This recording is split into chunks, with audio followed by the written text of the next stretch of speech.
ब्रजवासियों की याद आ रही है। मैं चाह कर भी उनकी याद नहीं भुला सकता। तुम मेरा एक काम कर दो उद्धव, तुम वृंदावन चले जाओ। और जैसे ही वृंदावन जाने के लिए भगवान ने उद्धव जी को समझाया, एक अपना पटका लेकर के और उद्धव जी को ओढ़ा दिया। उद्धव जी वृंदावन के लिए जाने लगे। उधर वृंदावन में जिस दिन से कन्हैया मथुरा गए हैं, उस दिन से सारे ब्रजवासियों का बुरा हाल है। हमेशा रात दिन भगवान के वियोग में रोते रहते हैं। प्रातः काल होता है तो समस्त ब्रजवासी उस एक स्थान पर आकर के एकत्रित हो जाते हैं जहां से मथुरा जाने का रास्ता निकलता है। और दिन भर वहां रुक करके प्रतीक्षा करते हैं कि आज तो हमारा कन्हैया वृंदावन आ रहे होगो। शाम तक देखते रहते हैं मथुरा की तरफ, लेकिन जब शाम तक कन्हैया नहीं आते तो वापस चले जाते हैं। फिर प्रातः होते फिर आते हैं, आज तो कन्हैया आ ही जाएगा। सज्जनों, जैसे ही एक दिन सभी ब्रजवासी वहां चौपाल पर रुके हुए थे कि एक रथ मथुरा से आ रहा है, सभी प्रसन्न होने लगे। आज तो कन्हैया आ रहे हो है। भगवान की जो पीतांबरी दुपट्टा देखा, मन में सोचने लगे यही तो कन्हैया है। लेकिन जब उद्धव जी पास में आए तब उनको जाके पता लगा ये कन्हैया नहीं, ये तो कन्हैया जैसा है। दौड़े दौड़े गए, उद्धव जी से कहने लगे, प्रणाम किया। अरे भैया उद्धव, ये बताओ हमारे प्राण सगा प्राण आधार कन्हैया कहाँ है? जब ब्रजवासियों का इतना प्रेम जब उद्धव जी ने देखा तो सारे ज्ञान की बाट लग गई। सारे ज्ञान को उद्धव जी भूल गए। कहाँ है बताओ कन्हैया कहाँ है? श्याम सुंदर कहाँ है? बोले वो तो मथुरा में।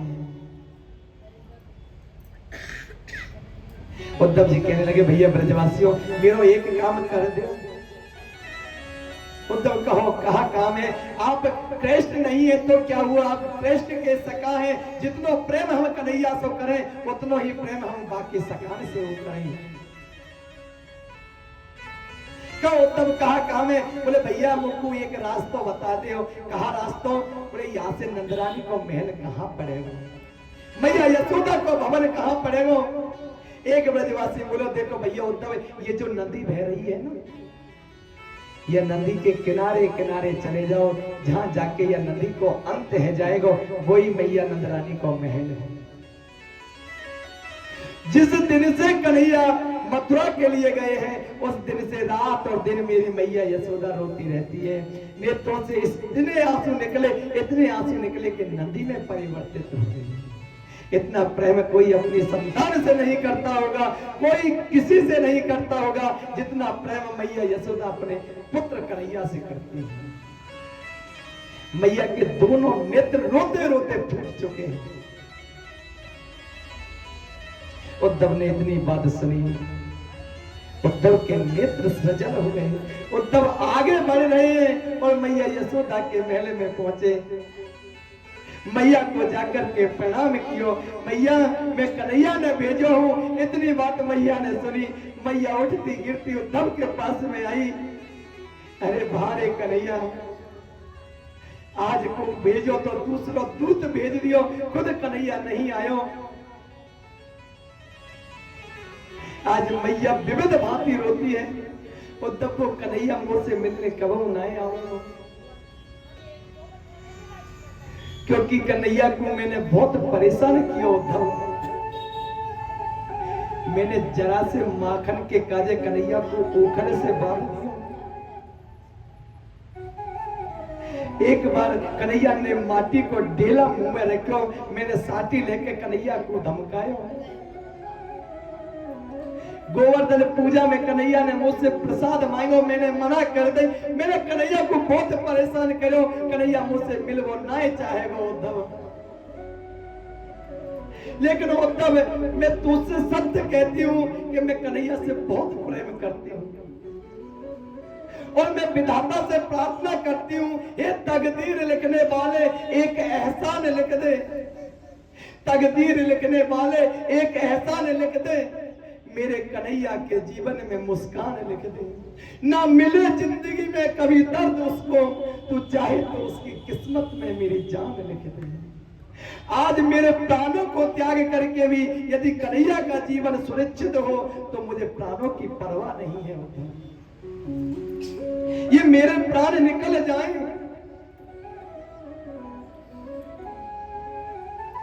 आज जब विविध भांति मैया यशोदा विलाप करती है, उद्धव मैया को बहुत समझाते हैं।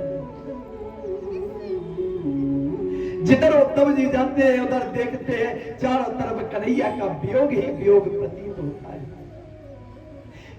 बाहर आकर के उद्धव जी ने देखा गोपियां किस प्रकार भगवान के ब्रह में विलाप कर रही हैं। हे ठाकुर जी, हे रमन श्रेष्ठ, हे दामोदर नाथ, क्या आपको हमारी याद नहीं आती? करके प्रेम में बाधे क्यों दूर जाते हो श्याम? हमारे मन को तड़पा कर क्यों मजा लेते हो श्याम? यदि प्रेम करके निभा नहीं सकते, यदि प्रेम करके निभा नहीं सकते तो फिर दिल से दिल मिलाकर क्यों सजा देते हो श्याम? क्यों इतना तड़पाते हो? क्यों हमसे इतना प्रेम किया कि आज उस प्रेम के लिए हमें रोना पड़ रहा है? उस प्रेम की खातिर आज हमें विलाप करना पड़ रहा है। हमसे क्यों इतना प्रेम किया कन्हैया? आज सज्जनों, विविध भांति गोपी, सारे ब्रजवासी, माँ यशोदा, बाबा नंद कन्हैया को बार बार याद करके रोने लग जाते हैं। कन्हैया गोपियों को समझाते, अरे गोपियों, तुम्हें इतना चिंता करने की आवश्यकता नहीं है। तुम्हें अपने मन पर धीरज रखना चाहिए, धैर्य रखना चाहिए। इतनी बात सुनी गोपियां कहने लगी, उद्धव तुम क्या कहते हो, मन पर धीरज रखे? लेकिन मन तो हमारे पास नहीं है। हमारा मन तो गोविंद के पास में है। कृष्ण तन कृष्ण मन कृष्ण ही हमारो धन। कृष्ण तन कृष्ण मन कृष्ण ही हमारो धन। आठो याम ऊदो हमें श्याम ही सो काम है। ऊदो तुम भय गोरे पाती लेके आए दौरे। योग कौन जाने यहाँ रोम रोम श्याम है। यह मन तो है ही नहीं, तुम मन के लिए कहते हो, यह मन नहीं है वो तो। और सज्जनों, जब उदो गोपियों को समझाते और जैसी राधा रानी के पास में गई, राधा रानी भी कन्हैया के वियोग में विलाप कर रही है। ठाकुर जी, आपने हमें छोड़ करके अच्छा नहीं किया। एक बार तो राधा बन कर देखो मेरी सावरिया। राधा यो रो कहे।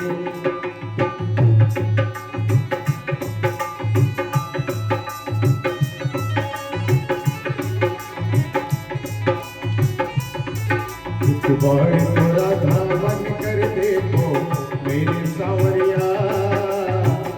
राधा रो रो कहे।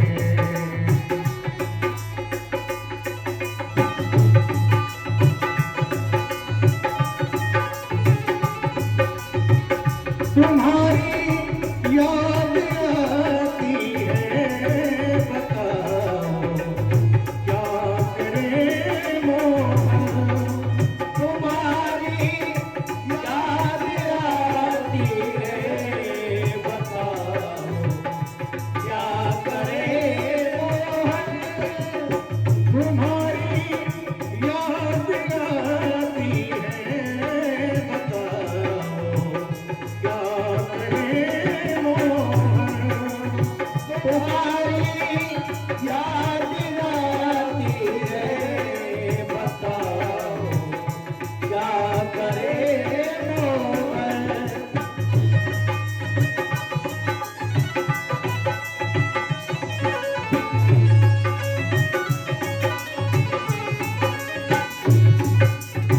सुबह और शाम आती है, रात भर वो रुलाती है।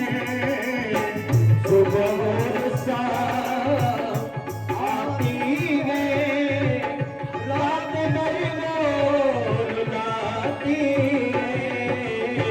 सुबह और शाम आती है, रात भर वो रुलाती है। सुबह और शाम आती है, रात भर वो रुलाती है। चैन हमको नहीं आता, चैन हमको नहीं आता। बताओ क्या करे मोहन।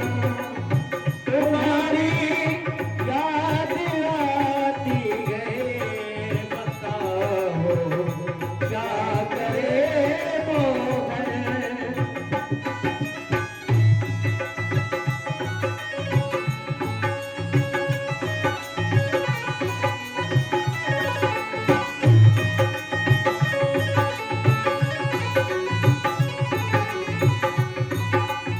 चलो जब वो न चलने दे, रुको जब वो न रुकने दे।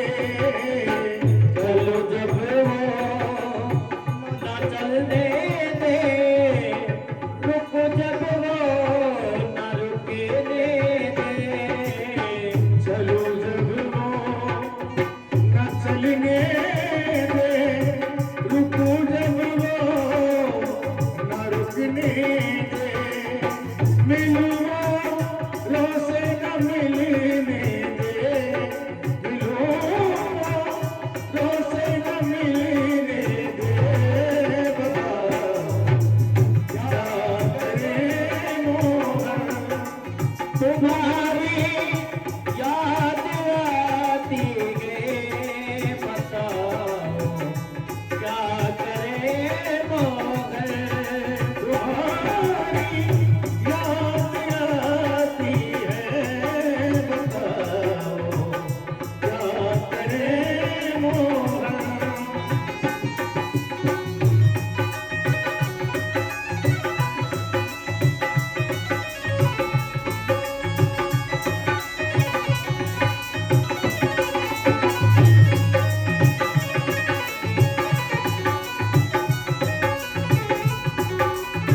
तुम्हारी हो और तुम उसके हमारी को चलने दे।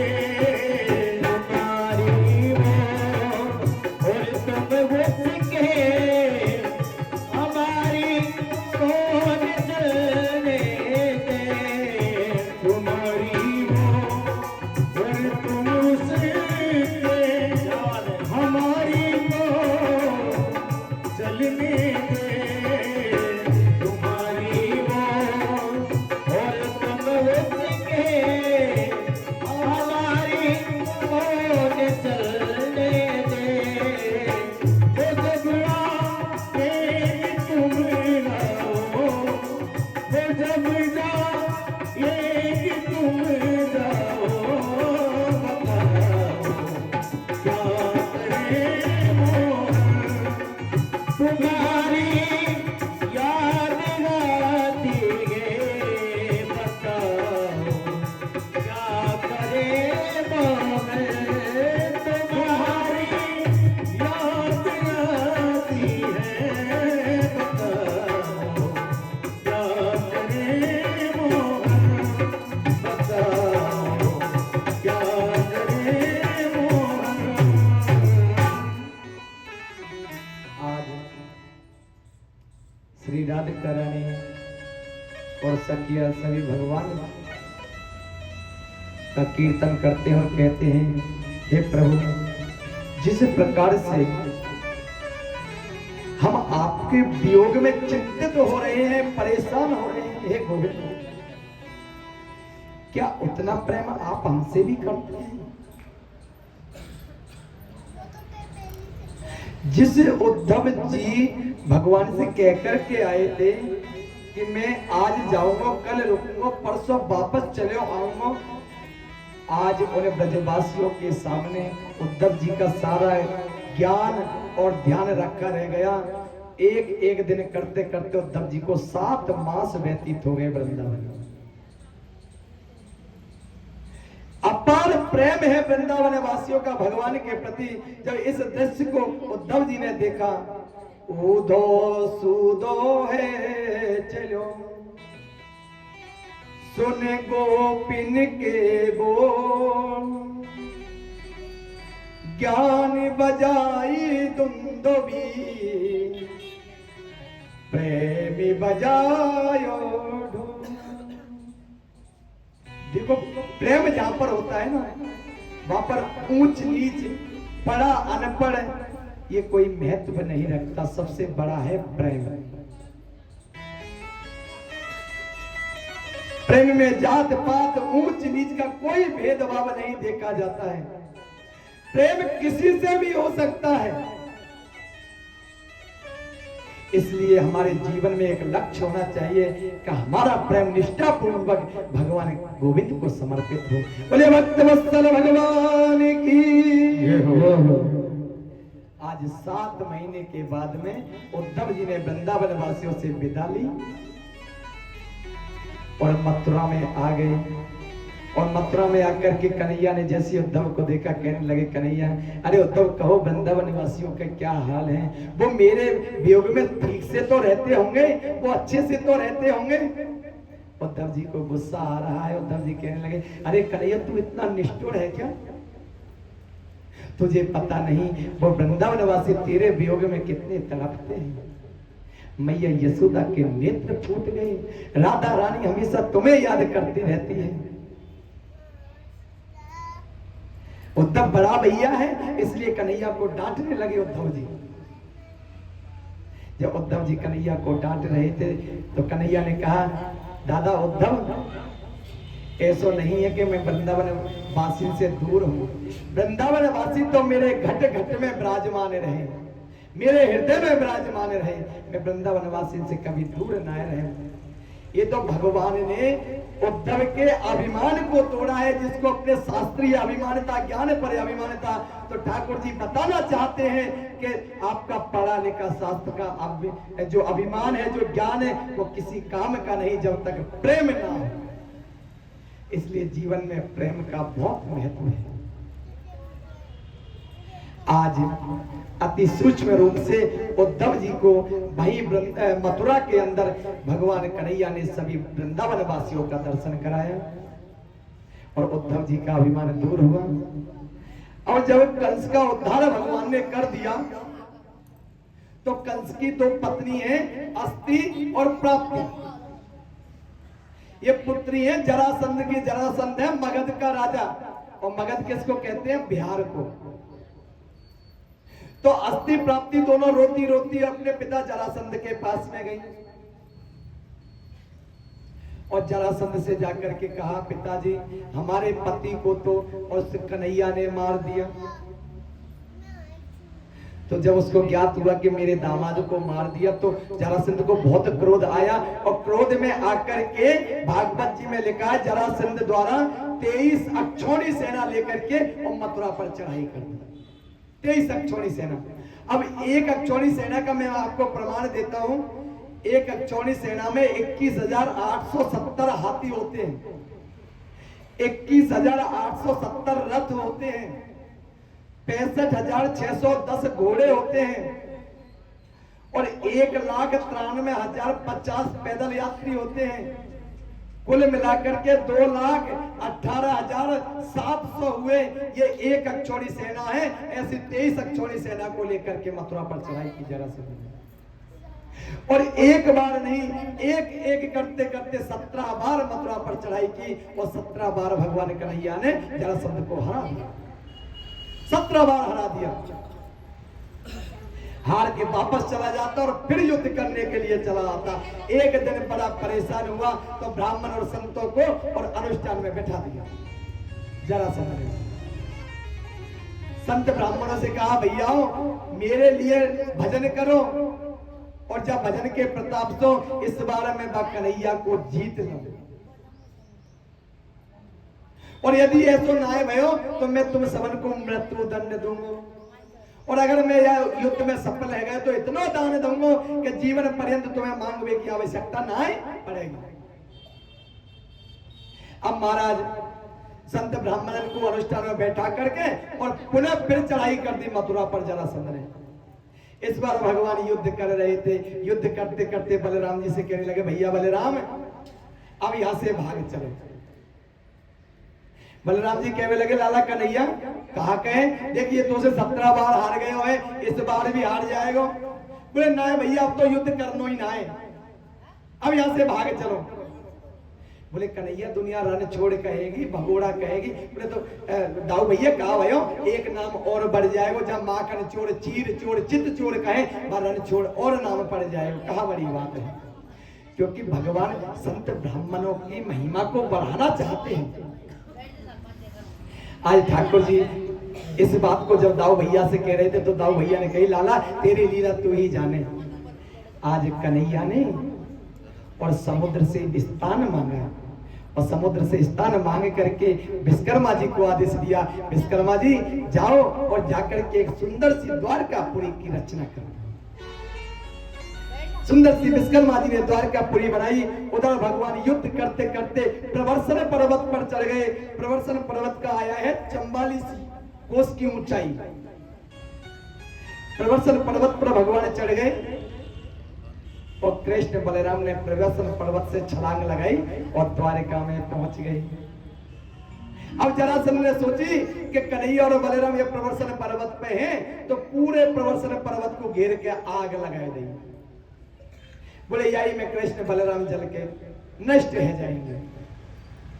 आग लगा दी प्रवर्सन पर्वत पर, लेकिन मेरे प्रभु तो बलदाऊ भैया के साथ कब के द्वारिका गमन कर गए और द्वारिका में जाकर के द्वारिका के राजा हो गए। बोलिए द्वारिकाधीश की। द्वारिकाधीश हुए भगवान। रात्रि में सभी मथुरावासी सोए हुए थे।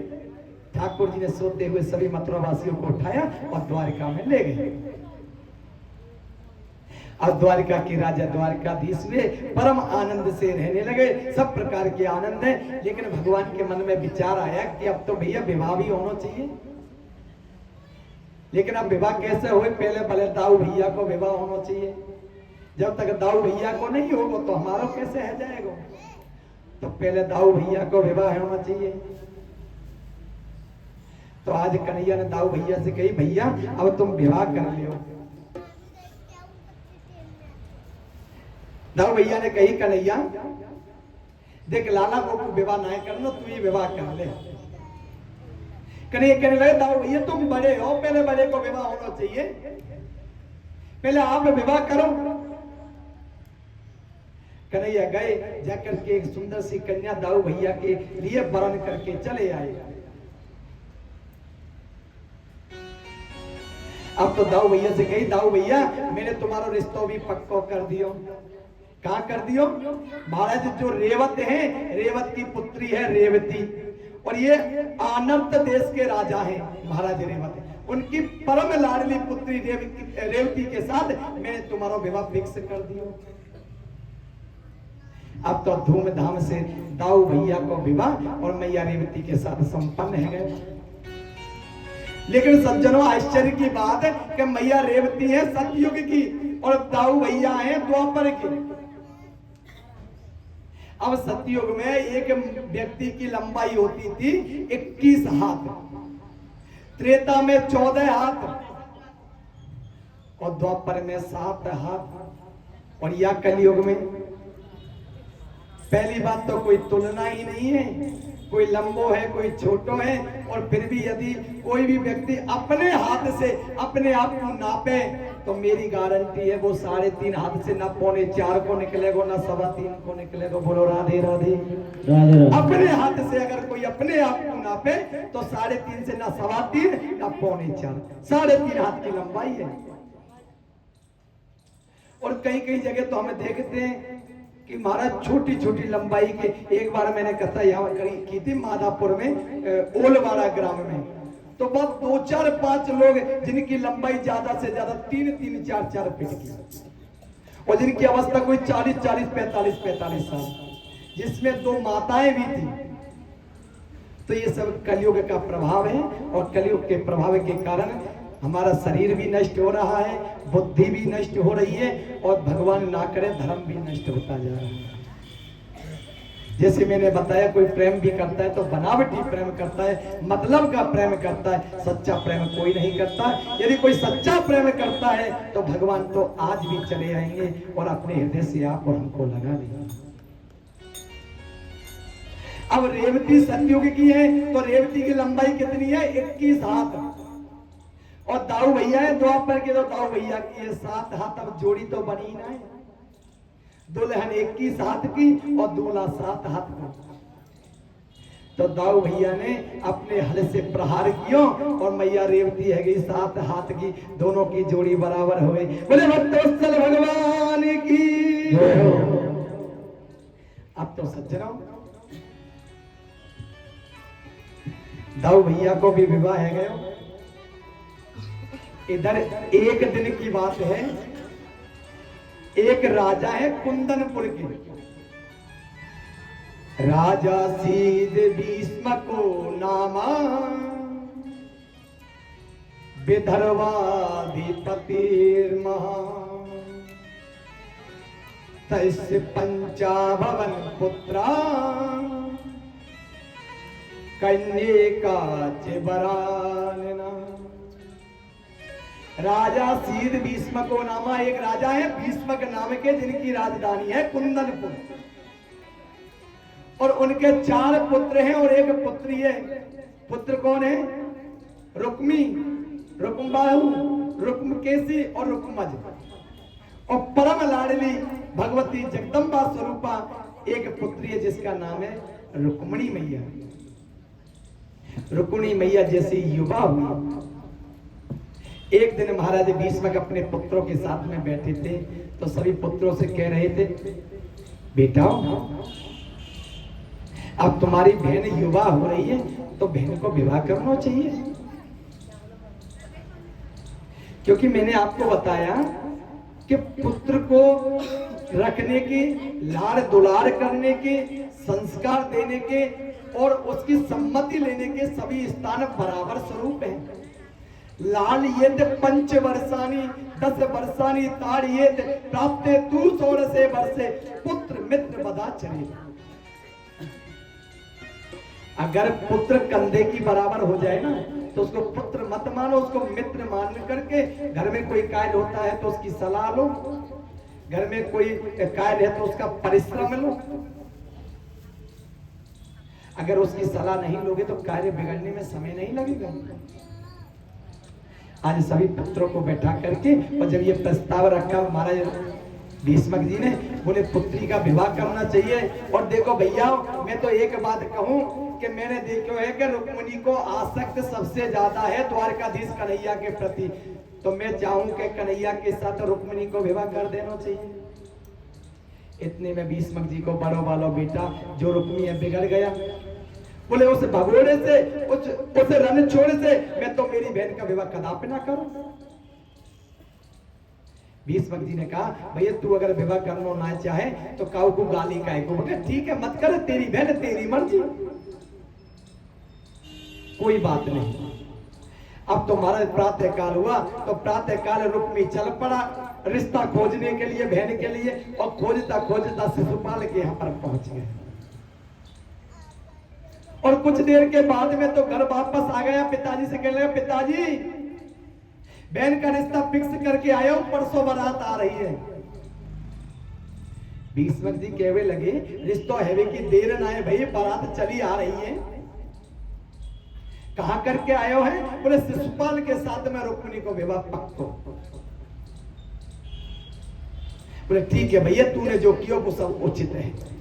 लेकिन इस बात का पता भगवती रुक्मिणी मैया को जब पता चला कि भैया मेरा संबंध शिशुपाल के साथ में करके आया है, तो मैया को ठीक नहीं लगा, क्योंकि मन ही मन मैया रुक्मिणी तो द्वारकाधीश का पति रूप में वर्ण कर चुकी है।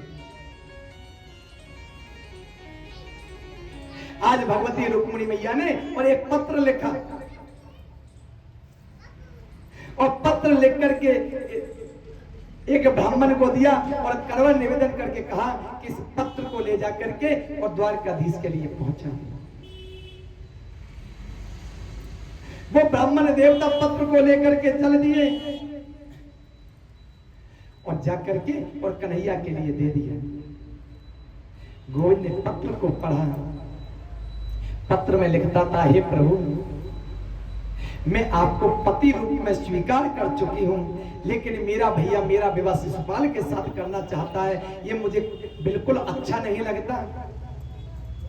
तो हे प्रभु आप कृपा करो, और कृपा करके महाराज आप पधारो। और हमारे यहाँ को एक नियम है।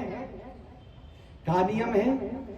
बोले हमारे यहाँ पर जब किसी कन्या को विवाह हुआ करे तो वो कन्या सर्वप्रथम गौरी माता को पूजन किया करे। तो कुल की परंपरा के अनुसार मैं भी मैया गौरी का पूजन करने के लिए जाऊंगी, और प्रभु आप पधारो और वहीं पे आके दर्शन दियो। अब तो सज्जनों जब इतनी बात कन्हैया ने सुनी तो पंडित जी से कह दिया, बोले चिंता मत करो, आप जाकर के रुक्मिणी जी से कह दो वो निश्चित हो जाएं। आश्चर्य की बात एक और है कि आज से पहले ना तो भगवती रुक्मिणी जी ने कन्हैया को देखा है और ना कन्हैया ने भगवती रुक्मिणी मैया को देखा है।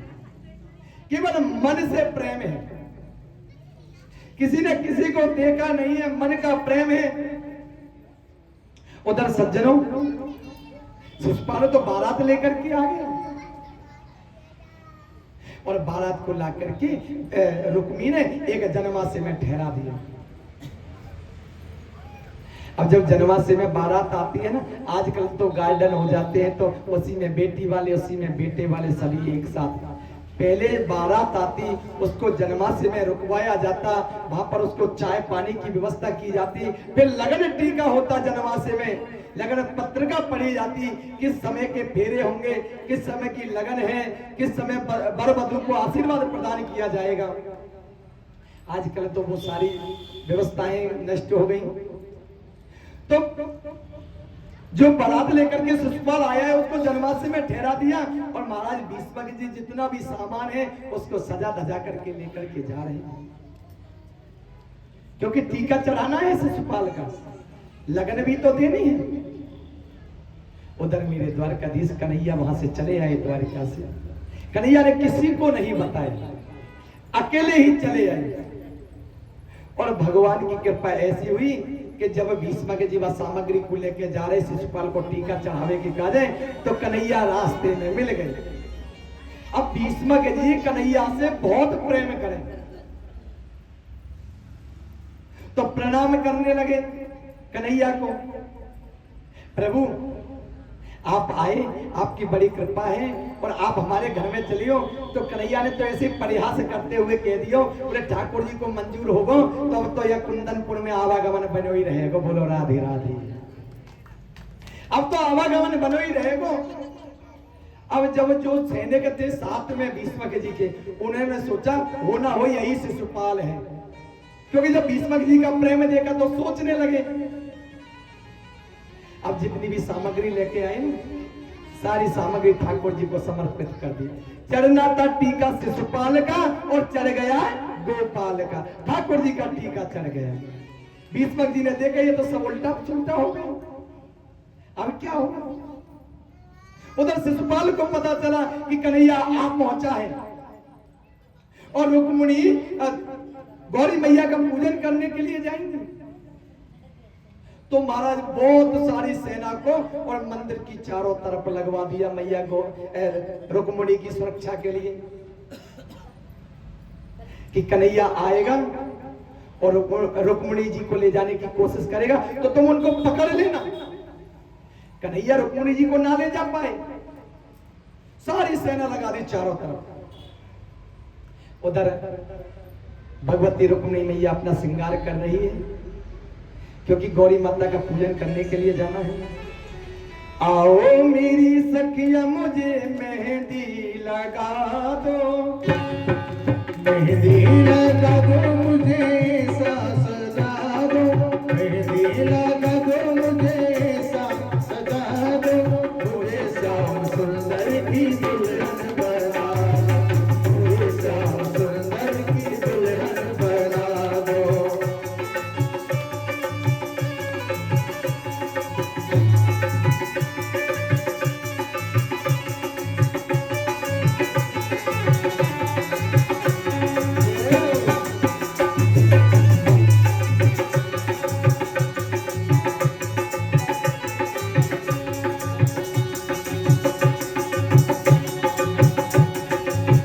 सत्संग में मेरी बात चलाई, सत्संग में मेरी बात चलाई, सतगुरु ने मेरी कीर्ति सगाई,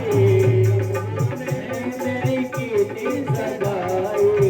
सत्संग में मेरी बात चलाई, सत्संग में मेरी बात चलाई, सतगुरु ने मेरी कीर्ति सगाई, सतगुरु ने मेरी कीर्ति सगाई। उनको बुला के हाथ लेवा तो करा दो, उनको बुला के हाथ लेवा तो करा दो, मुझे श्याम सुंदर की दुल्हन बना दो, मुझे श्याम सुंदर की दुल्हन बना दो, मुझे श्याम सुंदर की दुल्हन बना दो।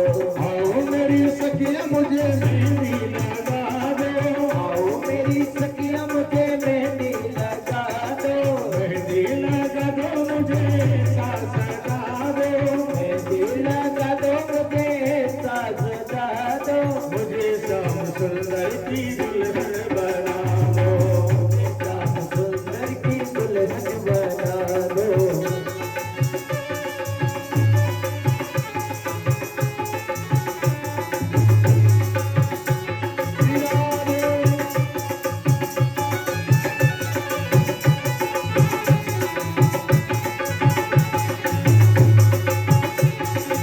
इस पैर चोरी जो रंगनाई तोते, चोरी जो रंगनाई तोते, इस ओढ़ चुनरी जो रंगनाई तोते, ऐसी ओढ़ चुनरी जो रंगनाई तोते, ऐसा बरो दूल्हा जो कबो ना तोते, ऐसा बरो दूल्हा जो कबो ना तोते। अटल सुहाग की बिंदिया लगा दो, अटल सुहाग की बिंदिया लगा दो, अटल सुहाग